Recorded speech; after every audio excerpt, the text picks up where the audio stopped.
마태복음 28장 20절 우리 앞부분만 내가 너에게 분부한 모든 것을 가르쳐 지키게 하라. 우리 세 번 같이 하겠습니다. 자, 시작. 내가 너에게 분부한 모든 것을 가르쳐 지키게 하라.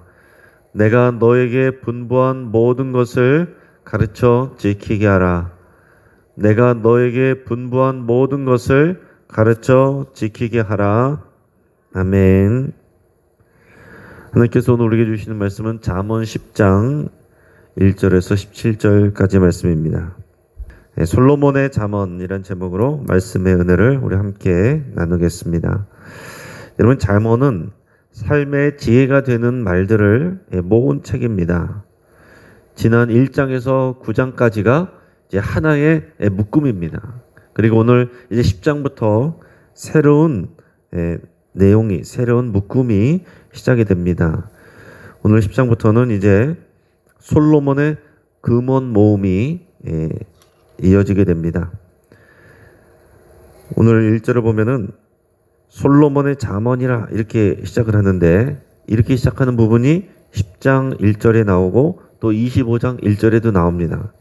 그러니까 이 표현이 하나의 표지처럼 작용하면서 그 다음에 나오는 모든 내용들을 하나의 단락으로, 모음집으로 이렇게 구성한다라는 얘기입니다. 자, 금언이다 라고 하는 것은 이 삶의 본보기가 될 만한 중요한 또 귀중한 내용을 담고 있는 격언이나 명언, 이것을 이제 금언이라고 얘기합니다. 뭐 잠언이라는 말하고 다 비슷한데 1장에서 9장까지 내용들이 좀 더 긴 문장도 있고 또 스토리도 있었다고 한다면은 여기서는 한 절 한 절이 그런 하나의 금언이에요. 자, 이 내용들은 솔로몬 왕이 한 자리에서 말하거나 한 자리에서 쓰거나 한 것들이 아닙니다. 여러 상황과 여러 장소에서 교훈한 내용들을 선별해서 다 수집해서 모은 것입니다. 모아놓은 거예요. 모아서 편집해 놓은 것입니다. 자, 재밌는 것은 솔로몬의 이 금언 모음집의 첫 부분인 10장에서부터 22장 16절까지인데 그 금언의 총 개수가 375개입니다. 375개. 자, 그런데 어쩌다 보니까 모으다 보니까 375개가 된 게 아니라 의도가 있다는 게 재밌는 것입니다. 원래 여러분 히브리어 알파벳에는 하나하나 이제 숫자가 매겨져 있어요. 그래서 만약에 사람 이름을 보면은 그 이름의 알파벳대로 하면은 그 숫자가 더한 숫자가 그 사람의 고유한 이제 숫자가 되는 거예요. 그러니까 예를 들어서 누군가의 이름을 나타낼 때 그 사람의 이름을 직접적으로 얘기하고 하지 않고 또 은밀하게 나타내고자 한다. 그러면은 그 사람의 그 이름의 총합이 되는 숫자를 표현으로 해서 이렇게 표현할 수도 있다라는 얘기예요. 자, 그런데 솔로몬의 이름, 여기에 나오는 알파벳의 숫자의 총 합계가 375입니다. 자, 그러니까 의도적으로 솔로몬 이름의 그 숫자인 375에 맞춰서 금원 375개를 모아놨다라는 거죠. 여러분, 이런 내용들은 우리가 그냥 성경을 읽어가지고서는 도저히 알 수 없는 내용이고, 이제 학자들이 이제 연구를 해놔서 다 이렇게 보고해 놓은 그런 내용들입니다. 참 재미있죠. 그러니까 이 편집하는 사람이 그런 의도를 가지고 이렇게 금언들을 모아놨다라는 것입니다. 이 솔로몬의 금언 모음은 다시 두 부분으로 나눠지는데 10장 1절에서 15장 33절까지가 나오고 또 16장 1절에서 22장 16절로 이렇게 두 부분으로 나눠집니다. 자, 오늘 본문부터 시작하는 이 첫 번째 단락의 특징, 솔로몬 모음, 금언 모음의 첫 번째 단락의 특징은 또 하나 뭐 어떤 게 있냐면 반의 평행법을 사용한다라는 얘기입니다. 반의 평행법. 자, 한자 그대로 반대되는 의미의 내용들을 나란히 이어놓는다라는 거예요. 자, 오늘 본문 1절이 이 금언 모음집의 서론에 해당되는데 우리 1절을 한번 읽어보겠습니다. 자, 시작. 솔로몬의 잠언이라 지혜로운 아들은 아비를 기쁘게 하거니와 미련한 아들은 어미의 근심이니라. 아멘. 자, 이런 내용, 이게 뒤에 나오는 모든 것들을 포함하는 주제다 할 수 있는데 여기 있는 것처럼 지혜로운 아들은 아비를 기쁘게 하지만 미련한 아들은 어미의 근심이 된다. 자, 이렇게 서로 대조되는 반대의 내용을 가지고 있는 것을 평행하게 표현하고 있는 이것을 반의 평행법이다 이렇게 얘기하는데, 다 그런 식으로 대부분 그렇게 표현이 되어 있습니다. 그러면은 그 앞부분에 보면은 반의 평행법도 있지만은 동의 평행법도 있죠. 그러니까 비슷한 말들을 이제 반복을 하는 것입니다. 앞에 있는 내용들 잠언의 말씀들을 보면은 또 10절에 9장 10절에 같은 경우에도 보면 여호와를 경외하는 것이 지혜의 근본이요 거룩한 자를 아는 것이 명철이니라. 자, 이런 것이 동의 평행법입니다. 근데 여기서는 반대되는 반의 평행법을 쓰고 있다라는 얘기입니다. 그리고 주제를 보면 다양한 여러 금원들을 모아놨기 때문에 주제가 다양합니다. 그래서 이것을 하나로 묶어가지고 어느 하나에 딱 주제만을 나타낸다 이렇게 말하기는 어렵고 다양한 주제들을 포함하고 있습니다. 산발적으로 내용들이 모아져 있어요. 그래서 오늘 본문의 모든 내용을 일일이 하나하나 다 묵상하는 것보다는 전체적으로 비슷한 내용들을 모아서 우리가 묵상하는 것이 적절하겠습니다. 오늘 본문을 통해서 우리 하나님이 우리에게 주시는 그 중요한 교훈 두 가지를 보겠는데, 첫째는 지혜와 부의 관계입니다. 하나님이 주시는 또 이 부모가 주는 이 지혜, 그 신앙의 지혜가 또 부유함, 우리 재물과 어떤 관계가 있느냐, 그것을 알려주는 내용이 2절에서 5절까지 내용입니다. 우리 같이 2절에서 5절까지 내용을 같이 읽겠습니다. 자, 시작. 불의의 재물은 무익하여도 공의는 죽음에서 건지느니라. 여호와께서 의인의 영혼은 줄이지 않게 하시나 악인의 소욕은 물리치시느니라. 손을 게으르게 놀리는 자는 가난하게 되고 손이 부지런한 자는 부하게 되느니라. 여름에 거두는 자는 지혜로운 아들이나 추수 때에 자는 자는 부끄러움을 끼치는 아들이니라.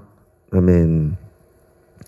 자, 여러분, 하나님은 하나님의 백성들이 부유하게 되기를 원하실까요? 아니면은 재물이 아니라 그냥 바르고 경건한 삶만을 자기 십자가를 지고 가면서 또 그렇게 믿음으로 살아가는 삶을 살기를 원하실까요?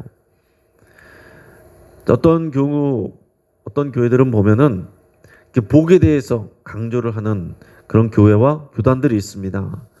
그래서 그 교회 분위기나 설교 내용이나 그런 내용들이 거의 다 이제 기복적인 부분에 포커스가 맞춰진 경우들이 있습니다. 또 어떤 데는 반대로 또 이제 자기 고난, 또 이것을 이겨내는 감당하는 그런 믿음, 또 이런 고난의 신학, 이런 부분을 강조하는 데가 또 있습니다.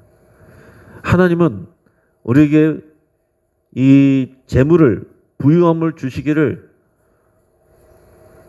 좋아하시는 것일까요? 안 좋아하시는 것일까요?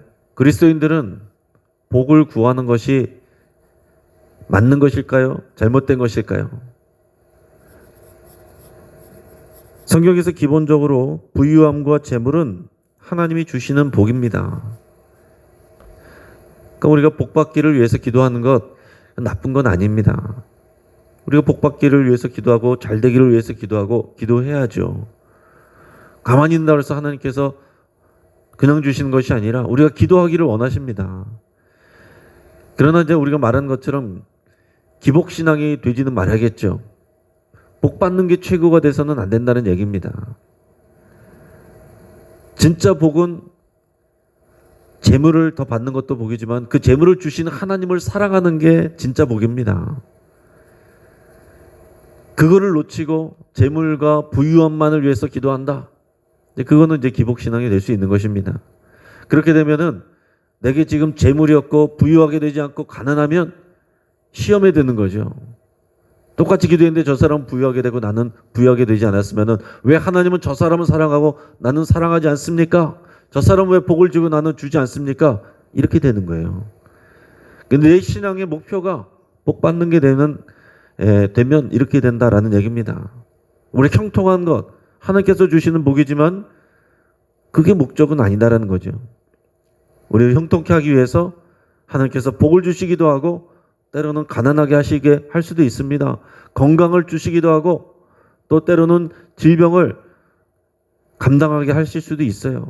우리가 성공하시기도 하고 또 때로는 실패의 시간들을, 광야의 시간들을 지나가게 하실 수도 있다는 것입니다.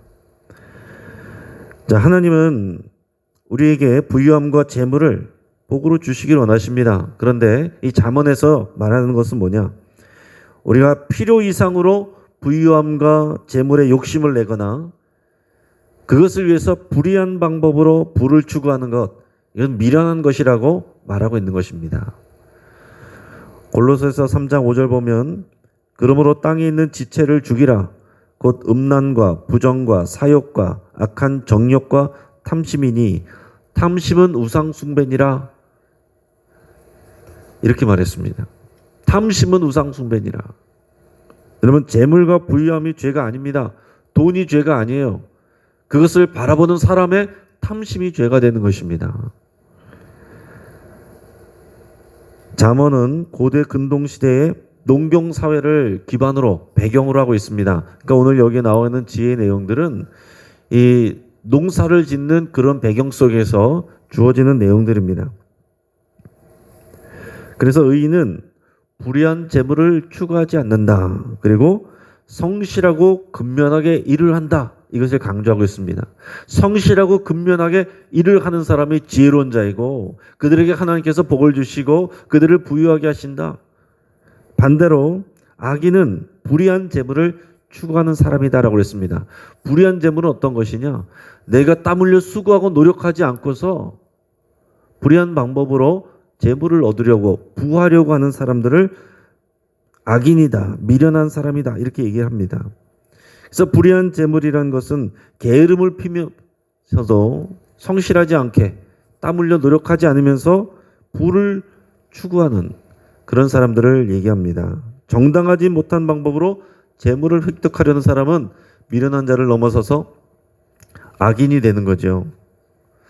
자, 그런데 오늘의 이 잠언 말씀이 오늘 이 시대의 현대적인 이 자본주의 경제관념과는 조금 거리가 생길 수가 있습니다. 우리가 살아가는 이 자본주의 시대에서 제일 그 돈을 버는 것은 자본 그 자체거든요. 지금은 열심히 일을 하는 사람보다 재테크를 잘하는 사람이 부자가 됩니다. 그 몇 년 동안 성실하게 일했는데 하루아침에 집값이 올라서 집을 살 수 없게 됐다는, 그래서 분통을 터뜨리는 그런 사람들의 이야기들이 있습니다. 또 어떤 사람은 무리하게 융자를 받아서 집을 샀는데 주변에서 사람들이 다 무모하다고 그랬는데 집값이 몇 배로 올라서 이익을 본 사람도 있습니다. 자, 양쪽에 다 믿음이 있는 사람들이 있어요. 믿음이 없는 사람들도 있고, 그 믿음과 상관없이 이런 일들이 일어났다라는 얘기입니다. 요즘에는 부동산 재테크, 또 주식 투자, 또 비트코인 이런 것에 대해서 관심이 많아지고 있습니다. 자, 이런 것은 내가 수고하고 노력하는 것과 상관이 없어요. 그때의 시세가 어떻게 올라가느냐 내려가느냐 거기에 따른 것입니다. 자, 주식시장에서는 회자되는 그런 내용들이 있는데 뭐냐? 증권거래소에 스님이나 애기 엄마가 보이기 시작하면은 그 주식시장은 하락세다. 이미 하락세다. 또 시골에서 소 팔아서 그 돈 가지고 주식 투자하려고 오는 사람들이 있으면은 이미 그 주식시장은 하락세다. 이런 얘기들이 있다고 합니다. 근데 요즘이 그렇다라고 그래요. 주부들도 주식에 몰려들고 또 뭐 종교인들도 내 주식하겠다고 이제 몰려드는 그런 상황입니다. 이제 젊은 사람들은 주식보다는 이 업다운이 빠른 그리고 심한 요즘에 이 비트코인으로 갈아타고 있다고 합니다. 여러분, 그리스도인들이 이런 재테크를 잘하는 것이 좋은 것입니까? 멀리하는 것이 좋은 것입니까? 오늘의 잠언 말씀 우리에게 어떤 것을 말해주고 있습니까? 우리가 그리스도인들도 관심을 가지고 재테크할 수 있습니다. 하나님 주신 지혜 가지고 재테크할 수 있어요. 자, 그러나 근면과 성실의 가치를 잃어버리고 욕심으로 다가간다면 미련한 일이 될 것입니다. 하나님의 창조 원리는 건강한 노동이 복이라고 가르치고 있어요. 적당한 재물 이상을 소유하고자 하고 욕심을 내고 거기에 우선순위를 두어서 하나님의 목적이 아니라 수단이 된다면 그 순간부터는 미련한 삶이 되는 것입니다. 하지만 하나님이 목적이 되고 하나님의 나라가 목적이 된다면 건강하게 유용하게 잘 사용할 수도 있습니다. 예전에 그런 분을 봤습니다. 이 계시록에 대해서 연구를 많이 한 목사님이신데, 다 은퇴하신 목사님이신데 그분은 계시록을 연구하고 그 계시록의 이 사회 상황들, 국제 상황들을 늘 공부하시는 거예요. 뉴스를 보면서.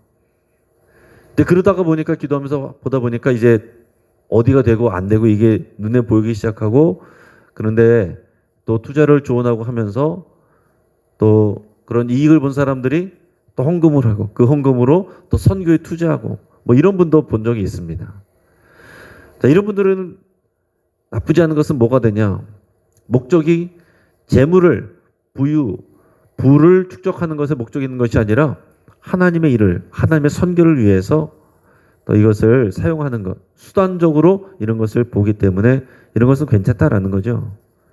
그러니까 우리가 그리스도인들도 할 수도 있는데 이것 때문에 내가 실망하고 그것 때문에 신앙생활 멀리하고 그것 때문에 내 삶이 흔들린다. 그러면은 이미 내가 하나님을 목적으로 하는 것이 아니라 재물이 목적이 되고 탐심의 우상숭배가 된 거다라는 얘기입니다. 똑같은 일을 하더라도 우리 마음의 중심에 하나님이 있느냐, 부와 재물이 있느냐, 여기에 따라서 다른 것이 될 수 있다라는 얘기고, 또 중요한 것은 우리에게 성실하고 근면한 노동 자체가 하나님께서 우리에게 주신 복이라는 이런 가치관을 갖는 것이 굉장히 또한 중요한 일입니다. 오늘날 이 시대에 자라나는 젊은이들, 어릴 때부터 이런 재테크에만 관심 갖고 땀 흘려 노동하고 일하는 것을 어리석은 일이라고만 생각한다면 건강한 하나님의 나라의 가치관을 가질 수가 없는 것입니다. 자, 두 번째 부분은 지혜와 말의 관계에 대한 권면들입니다. 우리 6절에서 14절까지 말씀을 같이 읽겠습니다. 자, 시작. 의인의 머리에는 복이 임하나 악인의 입은 독을 머금었느니라. 의인을 기념할 때에는 칭찬하거니와 악인의 이름은 썩게 되느니라. 마음의 지혜로운 자는 계명을 받거니와 입이 미련한 자는 멸망하리라. 바른 길로 행하는 자는 걸음이 평안하려니와 굽은 길로 행하는 자는 드러나리라. 눈짓하는 자는 근심을 끼치고 입이 미련한 자는 멸망하느니라. 의인의 입은 생명의 샘이라도 악인의 입은 독을 머금었느니라. 미움은 다툼을 일으켜도 사랑은 모든 허물을 가리느니라. 명철한 자의 입술에는 지혜가 있어도 지혜 없는 자의 등을 위하여는 채찍이 있느니라. 지혜로운 자는 지식을 간직하거니와 미련한 자의 입은 멸망에 가까우느니라. 아멘. 지혜로운 자는 그가 하는 말을 통해서 그 지혜를 나타낸다 얘기했습니다. 반대로 미련한 자도 그 말을 통해서 자신의 미련함을 나타낸다라고 말하고 있습니다. 여러분, 말은 그 사람의 인격이고 그 사람의 존재고 말은 에너지가 있습니다. 하나님은 말로 세상을 창조하셨고 예수님은 스스로가 진리의 말씀이라고 이렇게 말씀하셨습니다. 하나님을 사랑하는 것은 하나님의 말씀을 사랑하는 것입니다. 그래서 그 말씀을 따라 순종하는 것입니다. 이게 성경의 가르침이에요. 그래서 하나님께서 선택한 하나님의 백성들과 언약을 맺을 때 하나님께서는 말씀을 주신 거예요. 하나님의 말씀, 율법을 주시고 그것을 따라서 순종할 때에 내가 너의 하나님이 되고 너희가 내 백성이 되리라. 그러니까 하나님의 말씀을 사랑하고 순종하는 것이 하나님을 사랑하는 거다라고 얘기하고 있습니다. 그러니까 결국 하나님의 말씀이 하나님이 되는 거예요. 마찬가지로 우리도 우리의 말이 우리가 되는 것입니다. 그래서 우리의 믿음의 수준은 우리의 열심을 나타내는 또는 우리의 직분의 어떤 그 이름이 우리의 믿음의 수준을 나타내는 것이 아니라 우리 말의 내용과 말투에 따라서 우리 믿음의 수준과 인격의 수준이 나타나게 되는 것입니다. 오늘 6절 보면 악인의 입은 독을 머금었다 그랬어요. 입을 열면 사람을 죽이는 독을 내뱉은 사람들을 미련한 자라고 악인이라고 표현하고 있는 것입니다. 현재도 마찬가지입니다. 우리의 생각 없는 말 한마디가 사람을 죽게 할 수도 있어요. 또 요즘에는 이제 인터넷 시대이기 때문에 악성 댓글로 인해서 사람들을 죽이기도 할 수 있습니다. 그래서 연예인들 자살할 때 보면은 많은 경우에 이런 악성 댓글에 상처받았다가 또 우울증에 걸리고 그날 또 술을 마시면 그런 상태에서 자살하는 경우 빈번합니다. 사람은 누구나 말할 수 있는 자유가 있지만 그에 대한 평가와 대가를 치르게 됩니다. 하나님이 다 들으시기 때문에 나 혼자 한 말도 우리 심중에 하는 말도 하나님이 다 들으시기 때문에 하나님께서 그 말에 대해서 일하시는 거예요. 오늘 8절에 보면 지혜로운 자는 하나님의 말씀에 긍정적으로 반응한다 그랬습니다. 반대로 미련한 자는 하나님의 말씀에 자기 입술로 대적을 하기 때문에 멸망에 이르게 된다라고 가르치고 있어요. 우리가 말씀을 들을 때 무조건 아멘하라 이런 내용이 아닙니다. 우리는 하나님의 말씀을 들을 때 질문할 수 있어요. 의심해 볼 수도 있습니다. 그 자체가 나쁜 것은 아닙니다. 생각을 하는 거죠. 그러나 하나님의 말씀으로 들을 때 그것을 하나님이 나에게 주시는 말씀으로 받고 또 반응하는 것, 이게 지혜로운 일이다라고 가르치고 있는 것입니다. 최소한 사도행전에 나오는 이 베레아 사람들 정도 우리가 돼야 된다는 거예요. 베레아 사람들이 사도행전에서 선교를 받고 전도를 받을 때에 이 베레아 사람들에 대해서 표현해 놓은 내용이 사도행전 17장 11절 12절에 이렇게 나옵니다.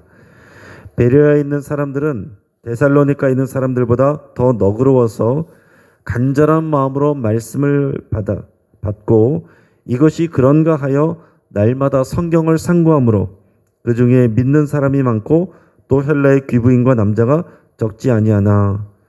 이게 베레아 사람들에 대한 그런 표현입니다. 선교를 해보고 말씀을 전해보니까 데살로니가 지역에 살고 있는 사람들보다 베레아에 있는 사람들은 그 마음이 더 너그러워서 그 말씀을 들을 때 그것을 그냥 거절하는 것이 아니라 귀담아 듣고 말씀을 들은 다음에는 이것이 정말 그런 것인가 본인이 날마다 그 말씀을 생각한다라는 얘기입니다. 본인이 생각하고 그 말씀에 대해서 질문도 해보고 그 말씀에 대해서 결국에는 본인이 의지적으로 반응을 해서 하나님을 믿게 되고 예수님을 믿게 되는 사람들이 많았다. 이렇게 표현하고 있어요. 믿지 않는 사람들 가운데도 이런 경우들이 있습니다. 이 지혜로운 사람이다라는 거예요.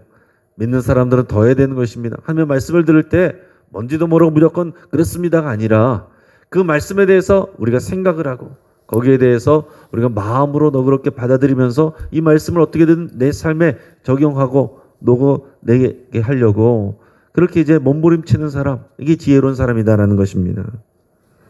또 12절에 보면 다툼을 일으키는 말이 미련한 자의 말이고 미움이 담긴 말이다라고 그랬습니다. 반대로 의인의 말은 사람을 살리게 하는 말이고 공동체를 하나 되게 하는 그런 말입니다. 내가 하는 말을 통해서 사람들이 힘을 얻게 되고 공동체가 하나가 되게 하고 이게 지혜로운 말입니다. 그런데 내가 하는 말이 분명히 맞다고 생각을 하더라도 내뱉었을 때 누군가가 상처를 받고 공동체가 분열된다면 이것은 하지 않는 만 못하다라는 거죠. 미련한 자의 말이 되고 더 나아가서는 악인의 말이 될 수 있다라는 얘기입니다. 근거 없는 말, 공격하는 말, 인격을 모독하는 말, 남을 비하하는 말, 다른 사람의 사적인 일들에 대해서 그 사람의 동의 없이 쉽게 내뱉는 말, 거친 말, 편을 가르는 말, 내 말만 옳다고 강조하는 독선적인 말, 이런 말들이 우리 입에서 독이 되는 거예요. 이것을 걸러내는 것이 지혜이고 그것이 믿음의 성숙입니다. 말하는 게 달라져야 그 믿음이 성숙했다라고 얘기를 할 수 있다는 거죠. 여러분, 말 잘하는 법 7가지가 있습니다. 이 내용은 이스라엘의 5살부터 시작하는 유치원 토라 교육 중에서 가장 중요하게 여겨서 먼저 가르치는 내용. 유대인들이 토라 교육에서 가장 유치원 때부터 가르치는 그런 내용들입니다. 그 7가지의 내용을 제가 읽어드려 보겠습니다. 첫째, 항상 연장자에게 발언권을 준다. 둘째, 다른 사람의 이야기 도중에 끼어들지 않는다. 셋째, 말하기 전에 먼저 생각한다. 넷째, 당황하면서 서둘러 대답하지 않는다. 다섯째, 질문과 대답을 간결하게 한다. 여섯째, 처음 할 이야기와 나중에 할 이야기를 구별해서 한다. 자, 7번째, 잘 알지 못하고 말했거나 잘못 말한 것은 솔직하게 인정한다. 기본적인 교육 아닙니까? 오늘 이런 기본이, 말의 기본이 오늘 우리에게 하나님의 지혜로서 와서 이것이 우리 입에서 입술의 열매가 되기를 주의 이름으로 축복합니다. 믿음의 말, 살리는 말, 건강한 말, 희망적인 말을 하는 저 여러분 되시기를 주의 이름으로 축복합니다. 같이 한번 기도하겠습니다. 탐심의 십자가에 못 박고 성실한 삶을 살기로 이 시간 결단하며 기도하겠습니다. 타인의 다른 사람들의 이 불로소득으로 인해서 상한 마음들, 그런 질투하는 마음들, 또 반대로 나를 자책하는 마음들 다 내려놓기로 여러분 그렇게 기도할 수 있길 바랍니다. 우리의 입술에 믿음의 말, 살리는 말, 건강한 말, 희망적인 말을 하기로 여러분 그렇게 결단하시고 그 반대 일들 했던 것을 기억난다면 그것을 회개하시고 다 십자가에 못 박을 수 있기를 바랍니다. 우리 가정을 위해서 함께 기도하겠습니다. 우리 가족들이 성경적인 지혜를 배우기를 위해서 기도하겠습니다. 성경적인 노동관, 성경적인 재물관, 성경적인 말 이것을 배우기를 위해서 우리가 함께 기도하겠습니다. 우리 선교를 위해서 기도할 때 우간다 김무열 선교사님을 위해서 함께 기도하겠습니다. 현지에서 청소년 청년 제자 훈련을 하는 헐몬 프로젝트를 준비하고 있습니다. 이것을 위해서 또 사택과 도서관 또 제자 훈련관을 건축 중인데 안전하게 잘 완공되고 제자 훈련 사역이 잘 시작될 수 있도록 위해서 함께 기도하겠습니다.